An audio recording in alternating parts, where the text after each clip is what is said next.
Okay. Ayun. Kamusta po sa ating panibagong vlog? Gabi na po dito sa Taylorville. Kaya magandang gabi po sa inyo. Magandang umaga po sa inyo. Magandang tanghali po sa inyo. Kung saan man po kayo nanonood ng ating vlog ngayon. Also, ito pong bagong vlog natin. Obvious naman po sa thumbnail natin na tungkol ito about sa nahuli ako. Yan. So, before tayo mag-proceed, gusto ko lang sabihin na ito yung vlog na hindi ko pinaplano at hindi ko naiisip na gagawin ko. Kasi nga po, ang mga vlogs po natin is all about good vibes. It's all about yung nararanasan namin dito sa Amerika, kung ano po yung makakatulong sa inyo. Yan, na-share po namin. At napagpupulutan nyo rin po ng aral or tips. At maging po yung mga nagko-comment po na ating mga subscribers, viewers, which is kayo po. Lahat po ng mga binibigay nyong suggestions, mga tips, nakakatulong rin po sa mga viewers natin. Yun po yung vlog natin all about, no? Pero, ito nga pong nangyari sa atin. Syempre, isi-share ko na rin po kahit hindi magandang balita. Yun. So, ang nangyari po sa akin is yun nga, nahuli tayo ng pulis, natikitan tayo ng pulis, nabigyan tayo ng citation for overspeeding. At nangyari po ito last Saturday sa kasagsagan po ng aming road trip. So, nag-start po yung road trip namin last Friday, July 17 hanggang July 20, Monday. So, makikita nyo naman po sa previous vlogs natin, pumunta tayo ng Arkansas, pumunta tayo ng Mississippi, pumunta tayo ng Memphis, Tennessee, at yung last day natin, pumunta tayo sa St. Louis Premium Outlets bago tayo nakauwi dito sa Taylorville. So, yung second day namin, which is Saturday, July 18, yun yung time na papunta na kami ng Mississippi. Yan, from Arkansas to Mississippi. So, ito na yung storya kung bakit tayo nahuli. Kung paano rin tayo nahuli. So, habang tinatahak natin yung highway sa Arkansas, going to Mississippi, napansin ko, ang speed limit nila doon umaabot hanggang 75 miles per hour. Yan, 75 miles per hour. Actually, nabanggit ko yun kay Tinsel habang nagmamaneho ako. Sabi ko, uy, first time ako nakaranas na ito. 75 miles per hour, medyo mataas-taas na tong speed na to. Meron pala nito dito sa Arkansas. Kasi po, kaya ako po nasabi kay Tins yun dahil ang pinakamataas pa lang na speed limit na na-experience ko dito is 70 miles per hour. Yun po yung mga nakaraang road trip namin sa Indiana, sa Wisconsin, sa Chicago, sa utol ko sa Tennessee, at maging dito rin po sa Illinois kung saan-saan po kami pumupunta, or yung mga DoorDash and Spark ko po. 70 pa lang yung pinaka-highest na na-experience kong speed limit. So, kakaiba po sa akin yung 75, medyo umangat siya. So, yun nga, nabanggit ko kay Teens ba, 75 dito, ayos to. Kasi, mas makakarating agad tayo ng mabilisan sa Mississippi, yun ang sabi ko. So, eto na. Habang nagsi-75 ako, tinataho ko yung stretch ng 75. Nawala sa isip ko, may isang stretch po sa highway na nag-iba na yung speed limit. Naging 65 na. Hindi ko po yun nakita or hindi lang po siguro ako nagpe-pay attention. Yun. So, all this time, habang tinatahak ko yung highway, nasa 75 miles per hour and above ang speed ko. Pero yung actual speed limit na tinatahak ko is 65 miles per hour lang. So, ang tagal kong ganun. Ang tagal kong nagda-drive ng ganun. And then, ang nagpamanhid pa sa akin sa pagmamaneho is isang stretch na yon, parang ako lang yung kotse. Wala akong kasalubong. Tapos isang straight na highway, nakikita ko, parang ako lang. Yun, parang solo lang ako. And then, may napansin akong kotse sa likuran ko.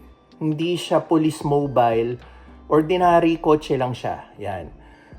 Dodge na sedan. Naalala ko yun. Dodge Charger sedan. Nasa likuran ko.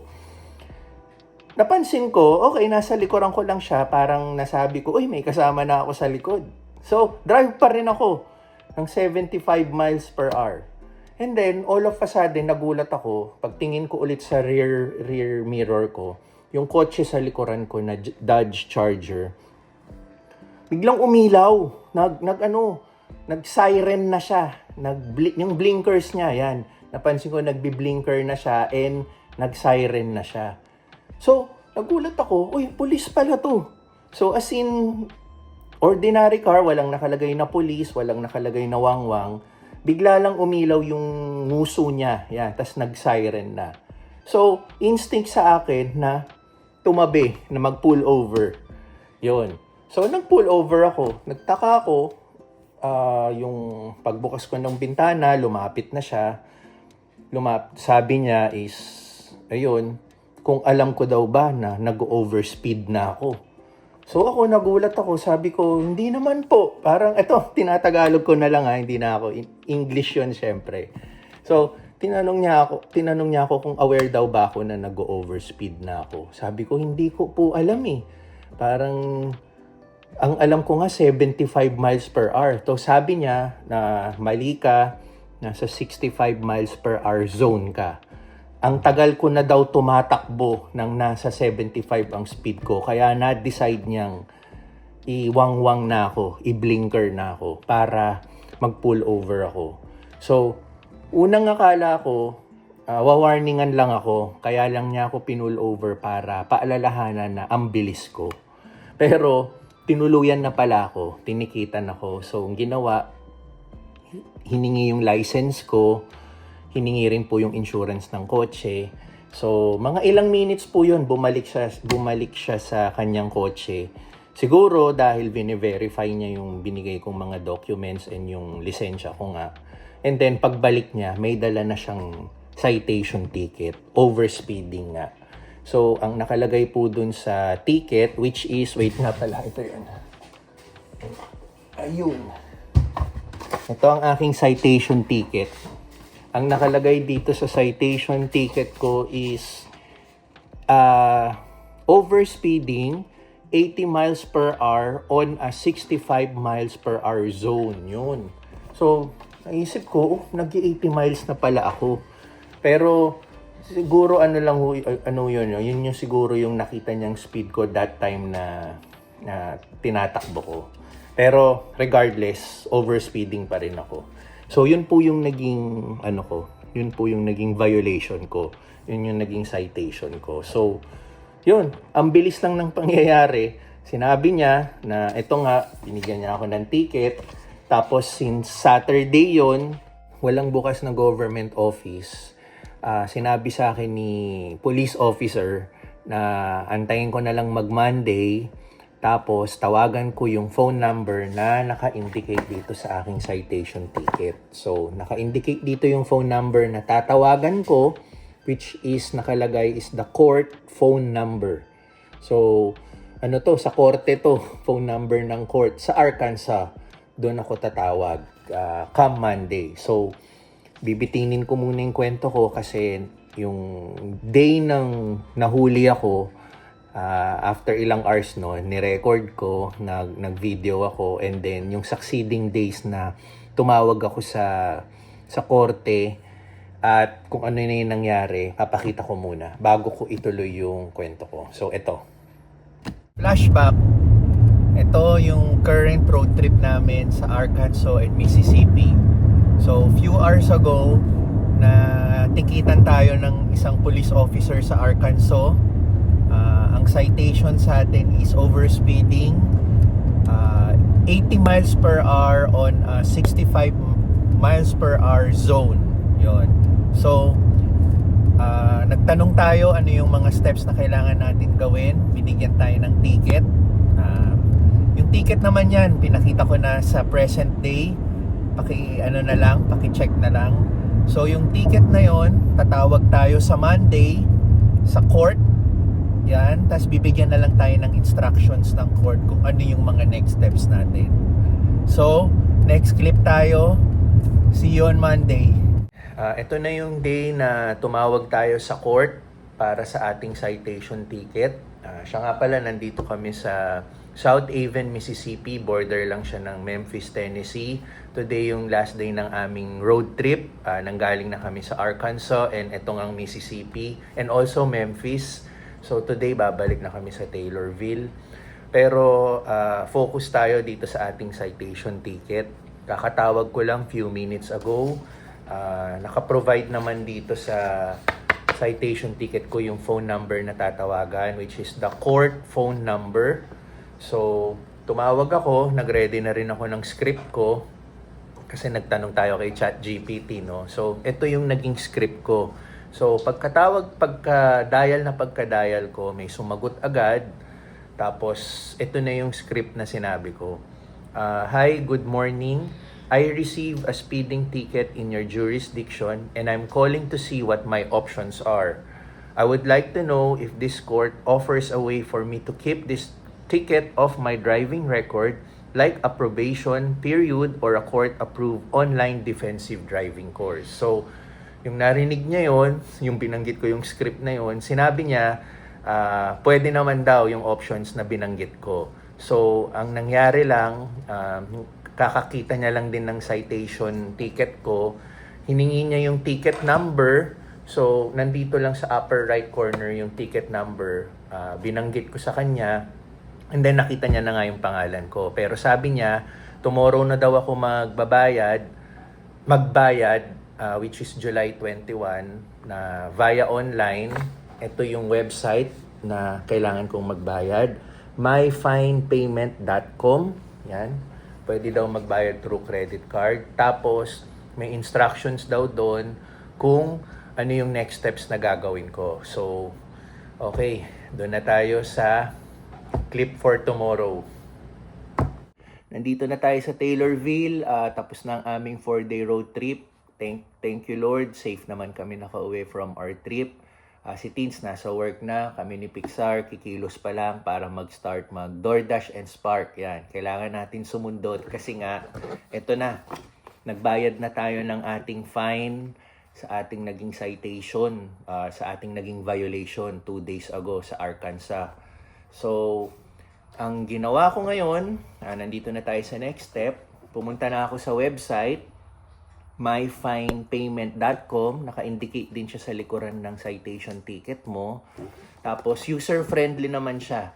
So, may mga tatanungin sa yung information, ilalagay mo lang. So, ang unang tinanong sa akin, yung last name, date of birth, and citation ticket number, which is yung citation ticket number nakalagay sa upper right ng iyong citation ticket. So, in-input ko yung citation ticket ko and then, pag input mo nun, lalabas yung pangalan mo, which is nasa system na kasi nila yung pangalan mo. I-click mo ngayon yung pangalan mo. Pag click mo ng pangalan mo, lalabas ngayon yung details ng naging violation mo. So, yun nga yung nangyari sa akin, speeding ticket. Binasa ko munang maayos. So, may speeding ticket ako, speeding violation pala, and then may multa ako na $160, which is napakabigat. Yun, lesson learned talaga.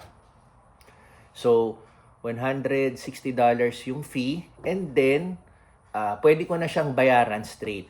Yun. Pero binigyan pa nila ako ng isang option. May box doon na pag tinik ko, pag chinek box ko, magbabayad ako ng additional $10 para ma-put ako under probation. So, pag na-under proby ako at natapos ko yung probation na yon, tatanggalin na nila yung record ko sa system nila, or sa madaling salita, magiging malinis ulit yung record ko. Ginawa ko yon, of course, dahil ayokong magkaroon ng record sa kanila, bad record sa kanila. Pagka-check ko, additional $10 plus processing fee and /tax na rin. So overall, ang binayaran ko is nasa $191. So close to $200 na yung binayaran ko kabuuan. So napakabigat po talaga.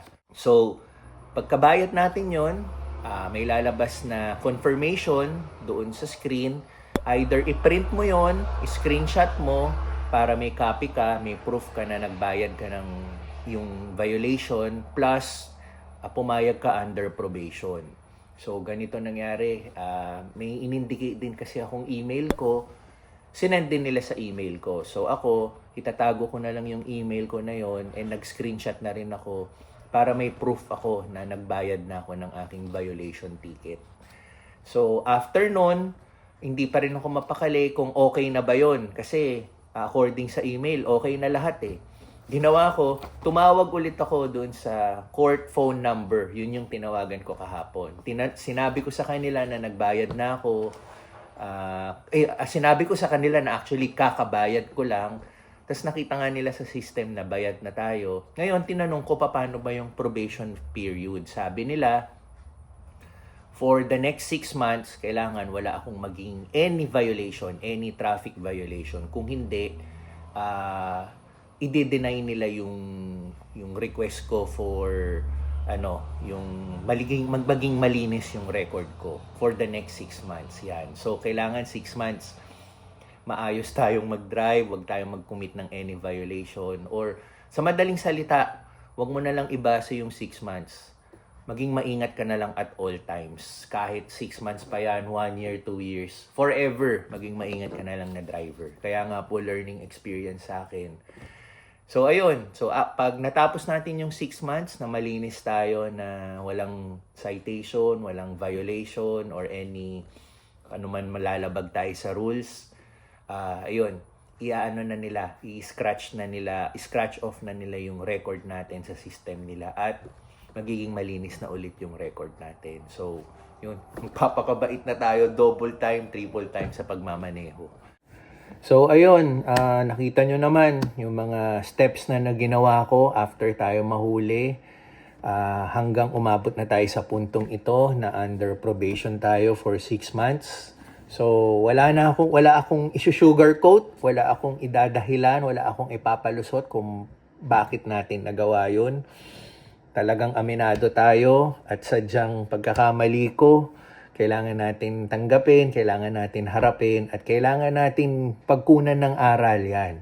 Kaya rin po gusto ko pong i-share sa inyo yung vlog na to para po sa mga bagong parating dito, yung mga bagong immigrant dito na hindi pa ganun ka-aware sa rules. At hindi lang po siguro sa mga immigrant, sa mga viewers and subscribers po natin na araw-araw nagmamaneho dito po sa kalye sa US. Yan. Ako po, ang pinaka-lesson na natutunan ko rito is yung awareness ko sa kalye. Kailangan aware ako, huwag akong kampante na anong tawag doon? Kung ano yung speed, ganun lang. Kailangan alamin ko pa rin, no? Yun yung naging pagkakamali ko talaga. Talagang naging relax ako sa pagdadrive kasi, 'di ba? Lagi ko nga sinasabi sa vlog, minsan nakakatamad yung isang stretch lang na akala mo normal lang, no? Yung pala may nagagawa ka na palang pagkakamali sa batas. Yan. So, moving forward, again, maging alert tayo, mag-focus tayo sa pagmamaneho at most importantly, aware tayo sa batas, trapiko.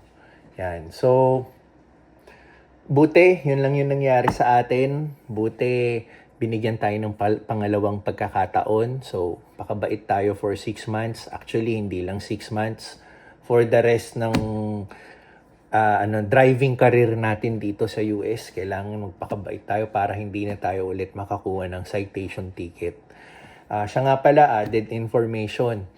Habang kausap ko rin pala yung mga taga-korte, yung sa court sa Arkansas, tinanong ko kung may bearing ba to or maapektuhan ba yung permanent resident status ko rito sa US. Kasi nga, sabi ko sa kanila, newly immigrant kami dito sa US. At sabi nila, wala dapat akong ikabahala, walang kinalaman yung pagiging,